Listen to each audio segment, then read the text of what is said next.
Hi, everybody. I'm Danielle with the Sweeney Agency, and this afternoon I'm very excited to welcome Scott McKain. Scott is a recognized thought leader, author, and speaker on sales and customer experience. He works with organizations around the world about how to create the key ingredients to attract and retain customers and employees.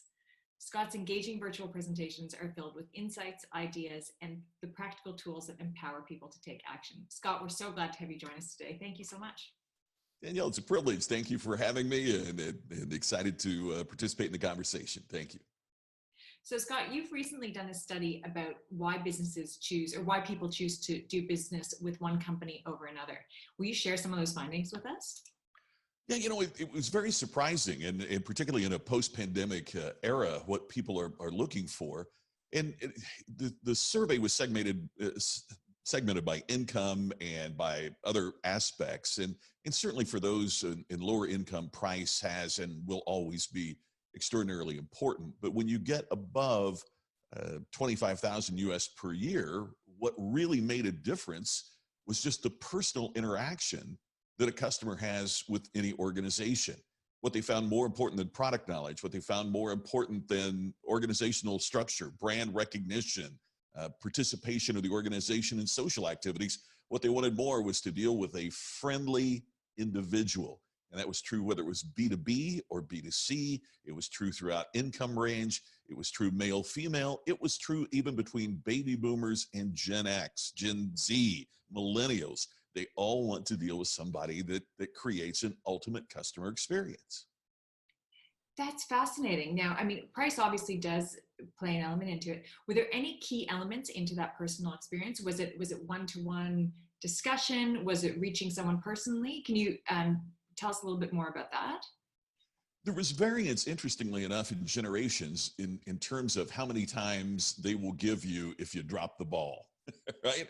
And interestingly enough, Gen X was the most, even more than baby boomers, and even more than millennials. Gen X is the most demanding in terms of how you answer and how promptly you answer and how many times they'll give you to drop the ball.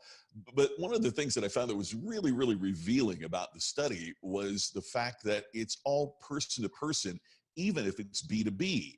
Harvard recently wrote that one of the main changes in B2B and B2C is that business to business selling and customer experience is becoming more like it is to a consumer. And at the end of the day, that makes a lot of sense, because even when we're selling business to business, we're selling individual to individual, committee to committee, team to team. And that personal relationship is much of what really, really matters. One of the surprising elements was how low product quality was in the survey.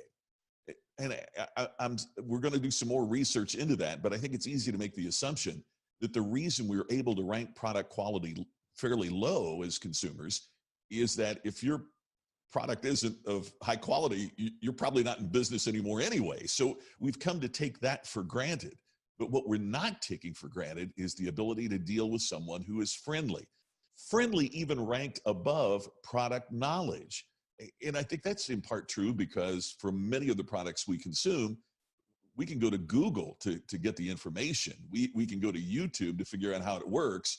But what we really want is someone friendly and engaging and understands our problems, ranked high in the survey as well. They have empathy for what we're dealing with and what we're going through. So what it suggests to me for organizations is that now more than ever before, we have to educate and promote and train in the customer experience.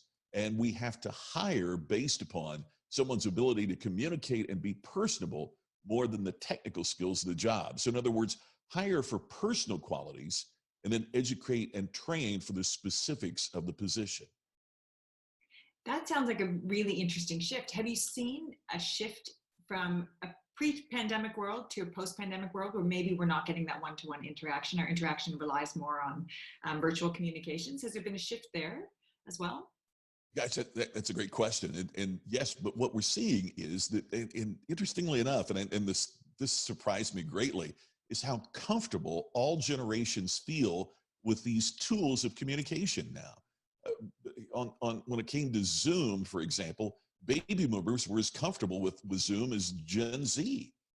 That really surprised me. But what we're really looking for is the connectivity. So while the tool may have changed, from snail mail to email to telephone to whatever, this is simply a new tool that we're using. So in other words, the how in terms of customer and colleague communication is changing, but the why remains the same. I mean, it's just like meetings, for example. The reason why we have meetings, it's not changing at all. Our people need to be informed and trained and educated and know what our leadership is thinking in terms of where we go post-pandemic.